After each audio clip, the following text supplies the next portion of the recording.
Hello students. आज हम करने वाले हैं क्लास 9th का फर्स्ट चैप्टर जो कि है मैटर इन आवर सराउंडिंग्स।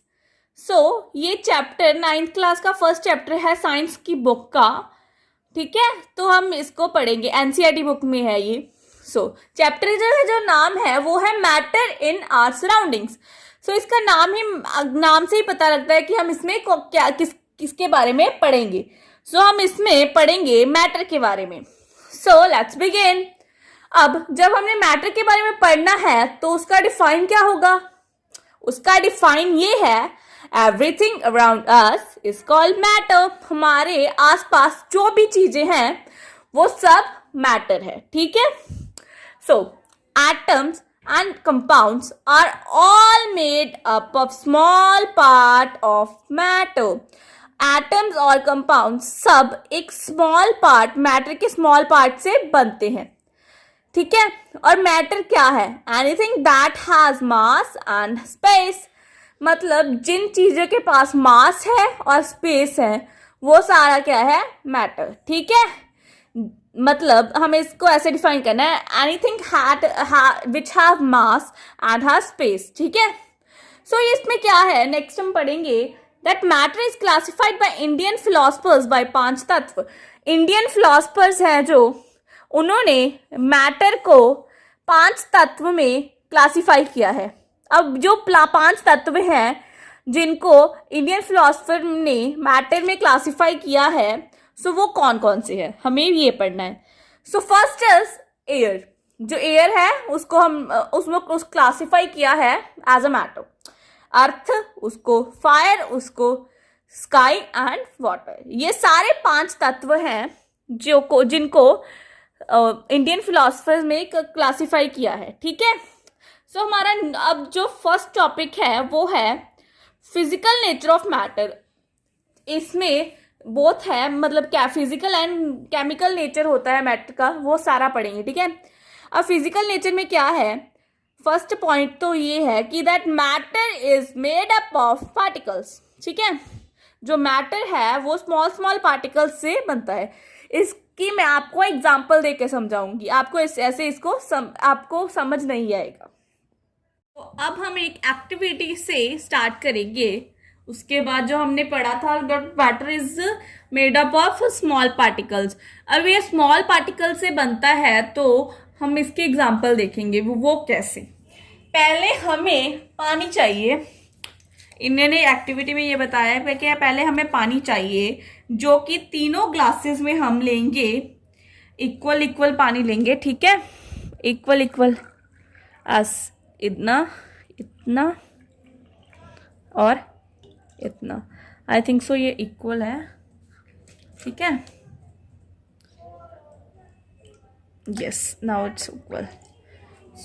इन्होंने ये कहा है कि एक ग्लास में पहले आप डालो कितना पानी, पहले आपको इसमें मतलब इन्होंने कहा था 100 मिलीलीटर में पानी, तीनों ग्लासेस में पानी डालना है। फिर हमने 3 और 4 क्रिस्टल्स ऑफ पोटेशियम परमैंगनेट। अब ये पोटेशियम परमैंगनेट है वो पर्पल कलर का होता है। ठीक है, वो हमारे पास अवेलेबल नहीं था। आपको ये एक्टिविटी मैं कराने वाली हूँ, जो हमारा कपड़ों में डालने वाला नील नहीं होता उससे। मैं अब ऐसे ही 2 to 3 ड्रॉप्स नील की इसमें डालूंगी। ठीक है, ये मैंने इसमें डाल दी। अब हमें इसको ऐसे ही वो करना है। ठीक है, ये ऐसे हो गया मिक्स। ठीक है, अब ये डार्क है तो हम ये थोड़ा सा पानी जो कि है वो इसमें डाल देंगे। ये क्या हो गया, ये भी होगा पर्पल कलर का, थोड़ा सा नील के थोड़ा सा कम, मतलब ब्लू के कलर, पर्पल से कलर का हो गया। ठीक है, अब ये वाला पानी हम इस थर्ड वाले ग्लास में डालेंगे। ये थोड़ा इससे भी लाइट हो गया, ये सबसे डार्क था, ये थोड़ा लाइट, ये उससे भी लाइट। ठीक है, तो इसमें ये एक्टिविटी हमें क्या इंडिकेट करती है कि ये एक्चुअली ये सारा मैटर है। ठीक है, आप समझ रहे हो इसमें क्या है। ये एक्टिविटी हमें करती है कि that we conclude that there must be the millions of tiny particles. मतलब बहुत से टाइनी पार्टिकल्स होते हैं in just one crystal of potassium permanganate और anything else as we have that's practical with the Ujala as मैंने आपको बताया था, अभी मैंने नील्स के साथ किया है, ठीक है। थोड़े इसमें बहुत से मतलब एक क्रिस्टल में बहुत सारे टाइनी पार्टिकल्स होते हैं, ठीक है। इसलिए जो टाइनी पार्टिकल्स इसमें थे वो, ठीक है, थोड़े हमने इसमें डाल दिए, इसने भी इसको भी कलर दे दिया, ये इसमें से हमने थोड़े इससे डाल दिया, इसको भी कलर दे दिया, ठीक है, बट थोड़ा लाइट होता गया, ठीक है। ये मतलब इनमें ये है कि it keeps on dividing themselves into smaller and smaller particles। ये मतलब अपने आप को डिवाइड करते रहते हैं स्मॉल से स्मॉल पार्टिकल्स में, ठीक है।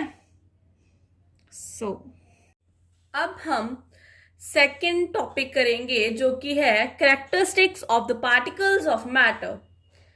अब हम जो मैटर होते हैं, मैटर के पार्टिकल्स के जो सारे कैरेक्टर्स हैं वो देखेंगे। सो उसमें सबसे पहले जो बुक में दिया गया है वो है the particles of matter have space between them. जो मैटर के पार्टिकल्स होते हैं उसमें स्पेस होती है, ठीक है। इसका मतलब अब हम इसको, अगर हमने इसको मतलब आपको समझाने के लिए मैं आपको ये बताती हूँ कि हमने आप पीछे एक्टिविटी की थी ना, जो कि एक्चुअली है तो पोटेशियम परमैंगनेट की वाली थी। सो उसमें क्या इंडिकेट किया था that it show that as it can be distributed in water particles. मतलब जो पोटेशियम परमैंगनेट था वो वाटर के में घुल गया था ना पूरा।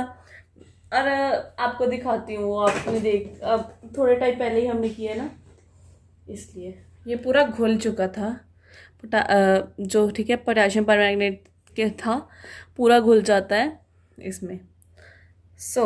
इसमें क्या हम कह सकते हैं, from one type to matter to get the spaces between that particles means जब ये जो पार्टिकल्स हैं वो उसमें घुल गए, इट मीन्स जब वो घुल गए वो स्पेसिस में जाकर एडजस्ट हो गए, तो इसे हम कह सकते हैं कि जो पार्टिकल्स हैं मैटर के उसमें है स्पेस, ठीक है। सो अब let's see the points. The particles of the matter are continuously moving. मतलब जो मैटर के पार्टिकल्स होते हैं वो कॉन्टिन्यूसली मूव करते हैं, ठीक है।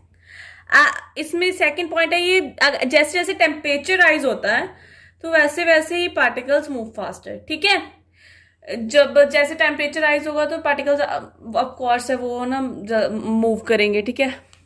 ये और कहते हैं जो टेम्परेचर राइज होता है, जब टेम्परेचर ज़्यादा है तो जो काइनेटिक एनर्जी है वो भी ज़्यादा होगी, ठीक है।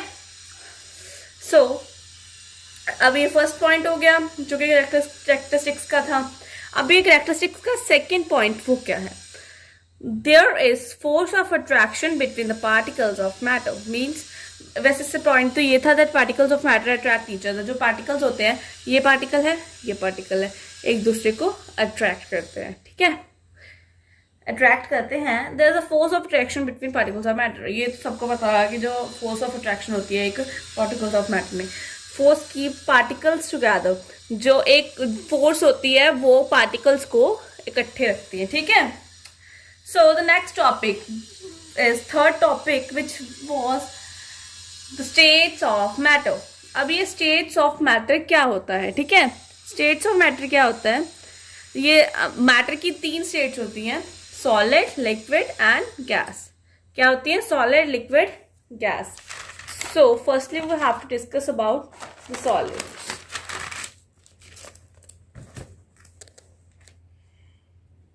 Now what is solid state? Solid state में क्या होता है, जो पार्टिकल्स होते हैं, इंटरमॉलिक्यूलर पार्टिकल्स होते हैं, वो पूरे ऐसे साथ साथ में टाइटली पैक्ड होते हैं, मॉलिक्यूल्स के टाइटली पैक्ड होते हैं। They have fixed shape and fixed volume. इनके पास फिक्स्ड शेप है और फिक्स्ड वॉल्यूम होते हैं। They are rigid, rigid means थोड़ा सख्त होते हैं। सॉलिड में break but it is difficult to change their shape. मतलब ये ब्रेक होते हैं, टूट जाते हैं, पर ये डिफिकल्ट है, इनकी शेप चेंज करना बहुत ज़्यादा डिफिकल्ट है, ठीक है। So the next is the liquid state. अब 3 स्टेट्स हैं, सॉलिड, लिक्विड और gas.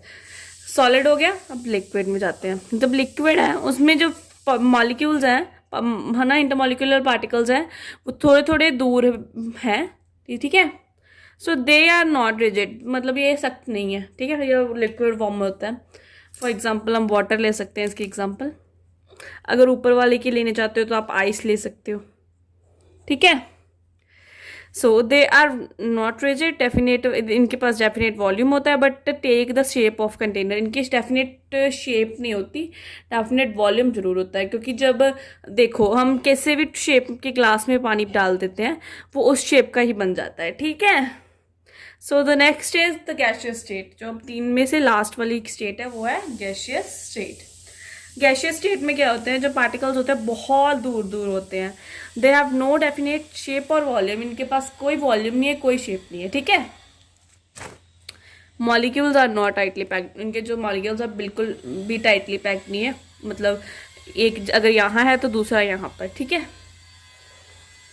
So we will start with the fourth topic. ये फोर्थ टॉपिक क्या है? फोर्थ टॉपिक में ये है can matter change its state. जो मैटर है वो क्या अपनी स्टेट चेंज कर सकता है? इसका मतलब ये है, अब देखते हैं इसमें क्या है। पहली बात तो जो सॉलिड स्टेट होती है ना, जब सॉलिड, ये तीन स्टेट्स होती है, इनको हमने तीनों कैसे लिख लिया, solid state, liquid state and gaseous state.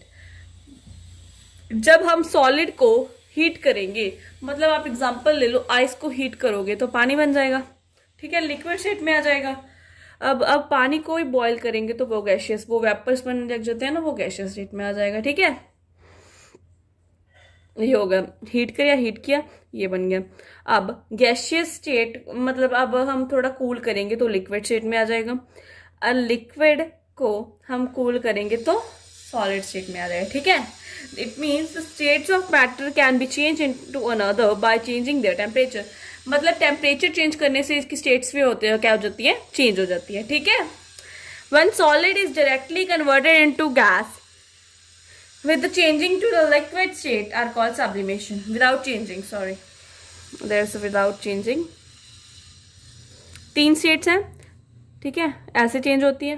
पर अगर सॉलिड सीधा गैसियस स्टेट में कन्वर्ट हो जाता है तो हम उसको कह सकते हैं कि वो है सब्लिमेशन। क्या है? सब्लिमेशन, ये होता है सब्लिमेशन। इसकी हम एग्जांपल ले सकते हैं, naphthalene balls are, I think so आप सबने देखा होंगे नैप्थलीन बॉल्स हमारे घर में। जब हमने, आप देख सकते हो किसी भी कबर्ड्स वगैरह में नैप्थलीन बॉल्स रख देते हैं, ठीक है, जो कपड़े वाली होती है, ये होता है वो नैप्थलीन बॉल्स होते हैं, वाइट कलर की गोलियां सी होती है, ठीक है। So the next is the effect of the change of pressure. अब प्रेशर में कैसे होता है, इसमें क्या होता है ये हमें याद करना पड़ेगा। Solid, liquid, gas. सॉलिड की फ्यूजन होके लिक्विड बन गया। जब सॉलिड लिक्विड में फ्यूजन होती है, ठीक है, लिक्विड गैस पे होता है तो वेपराइजेशन होती है। गैस सॉलिड में होता है तो गैस सॉलिड में होता है तो सॉलिड, यस, जब गैस सॉलिड में होता है तो वो सब्लिमेशन होती है। वैसे ही जब कह सकते हैं सॉलिड गैस में होता है तो सब्लिमेशन होती है, गैस लिक्विड में होता है तो कंडेंसेशन होती है, लिक्विड सॉलिड में होता है तो सॉलिडिफिकेशन होती है, ठीक है। So the last but not the least topic is evaporation. Last topic ये था इवेपोरेशन वाला। The change of the state from the liquid to vapour. जब स्टेट लिक्विड से वेपर पे चेंज होती है, जब है ना हम पानी बॉईल करते हैं तो वेपर्स होते हैं ना, उसको हम वेपराइजेशन एवेपोरेशन कह सकते हैं, या वेपराइजेशन भी कह देते हैं, ठीक है, वो होता है वेपोरेशन। इनमें हम अब नेक्स्ट पढ़ेंगे that factors affecting the evaporation, कि जो इफेक्ट्स हैं वो क्या, मतलब वेपोरेशन को कौन कौन इफेक्ट करता है, ठीक है। इसमें क्या है, फर्स्ट हम कह सकते हैं the rate of evaporation increases with an increase of surface area. जब जैसे जैसे सरफेस एरिया बढ़ेगा वैसे वैसे वो इंक्रीज होगा rate of evaporation. We know that evaporation is a surface phenomena. If the surface area is increased, the rate of evaporation is, जब ये surface area increase होगा तो जो evaporation है, rate of evaporation वो भी increase होगा, ठीक है। अब नेक्स्ट है rate of evaporation increase with the increase of temperature. जब रेट ऑफ इवेपोरेशन कैसे इंक्रीज होगा, जब टेम्परेचर है वो इंक्रीज होगा। Rate of evaporation increases when decrease in humidity, जब ह्यूमिडिटी में डिक्रीज आएगा। इंक्रीज इन विंड स्पीड, जब फैक्टर्स इफेक्ट होते हैं इवेपोरेशन के, जब मतलब rate of evaporation increases when there is increase in wind speed. ठीक है, then next is the evaporation cause cooling. इसके हमें 3 एग्जाम्पल, वैसे एग्जाम्पल है बट मैंने एक लिखी हुई है, आपको ये बताती हूँ। We can put the perfume और acetone on our palm then we feel cooling. ये तो होता है जब हम किसी भी परफ्यूम को अपने पाम में रखेंगे, रख के देखेंगे तो वो एकदम मतलब गायब होता है, पर हमें यहाँ पर कूलिंग फील होती है। ठीक है, ये कैसे क्यों होता है? Because the particles gain energy from your palm और surroundings and evaporation causing the palm to feel good.